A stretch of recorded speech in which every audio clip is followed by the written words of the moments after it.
When we talk about banks in India, there's one that really stands in a league of its own. It's less like a bank and more like a financial fortress, an institution so central to the country's economy that its health is, well, pretty much the bedrock for millions of people. So today, we're going to take an inside look at the State Bank of India, SBI, and figure out what makes it so incredibly powerful. Okay, so how do you even begin to wrap your head around a bank that's this woven into the very fabric of a nation? Where do you even start?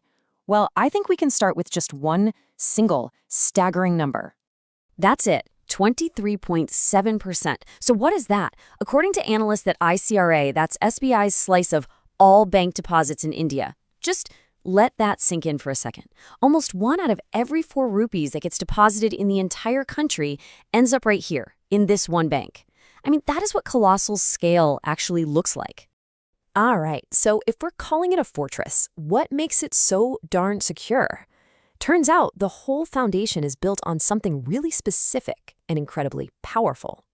It all kicks off with this official-sounding label. You'll see analysts from credit rating agency ICRA call SBI a domestic systemically important bank, or a DSIB for short.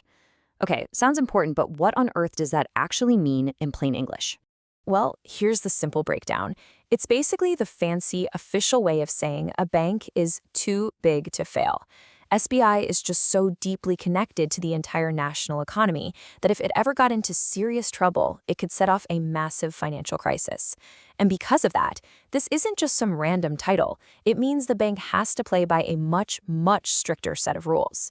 But the real key to all this stability, it comes down to one thing: who owns it? And as you can see, the government of India is the majority shareholder, holding more than 55% of the bank. And having the government as the main owner, well, that's like having the ultimate safety net. It creates this level of security and confidence that, frankly, no private bank can match. It's what keeps everyone, from regular folks putting in their savings to huge global investors, feeling secure. So this government backing isn't just a nice idea. It translates directly into how the experts see the bank.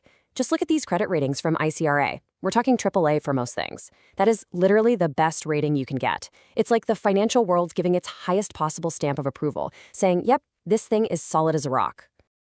Okay, but a fortress isn't just about having strong walls, right? It's also about projecting power. So how is SBI using all this strength to actually grow? It's definitely not just sitting on that mountain of cash. No, it's putting that capital to work, and then some. And you can see that power crystal clear right here in its lending. Gross advances, that's just bank speak for loans. And look at that growth. It's not just a one-off spike. It's steady, it's powerful, quarter after quarter. The bank is constantly pumping more money out there, which helps fuel the entire country's economy. And here's the thing. This isn't slowing down anytime soon. Actually, it's the opposite. The bank is so confident about what's coming that it's actually upped its own growth targets. They're now aiming for a really healthy 13 to 15% loan growth for the whole fiscal year. That's a big statement. So where's all this money going? Well, a quick look at their loan book shows you they're kind of everywhere. You've got your retail loans for regular people, then you've got massive financing for big corporations, plus a ton of lending for small businesses and even agriculture. They are, quite literally, financing every single corner of the Indian economy. And of course, all of that lending leads to some serious profits. Check this out, 210 billion rupees. That's the profit after tax for just one quarter. I mean, that's a huge flashing sign of a healthy, powerful, and really well-run machine. But it's not just about the big, flashy profit number. It's also about how efficiently they're making that money. A return on equity over 20%, that tells you the bank is doing an amazing job turning shareholders' money into more profit. And that return on assets over 1%, that's a really key benchmark in banking. It shows they're using their enormous size to create real sustainable earnings. All right, so things are looking pretty good. But, no analysis is complete if you don't look at the potential bumps in the road. Even the strongest fortress has to keep an eye on the horizon for what might be coming.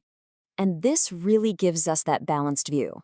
On the one side, the bank's current loan situation looks fantastic. Bad loans are super low, and they've got a massive pile of cash set aside just in case. But on the other side, analysts are definitely watching for some headwinds. Things like, what happens if interest rates fall? That could potentially squeeze their profit margins. It's something to keep an eye on. But let's just double click on that improving health part for a second. Look at this chart.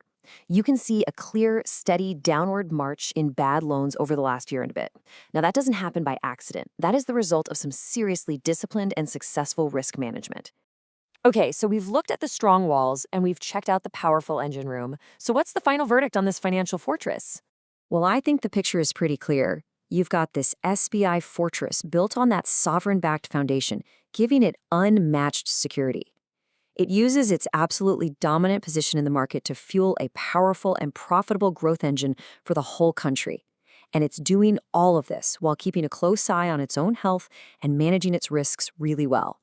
So as India's economy aims for those new heights, you really have to ask, will its largest bank continue to be that unshakable foundation? The evidence we've seen today certainly makes a powerful case that it will.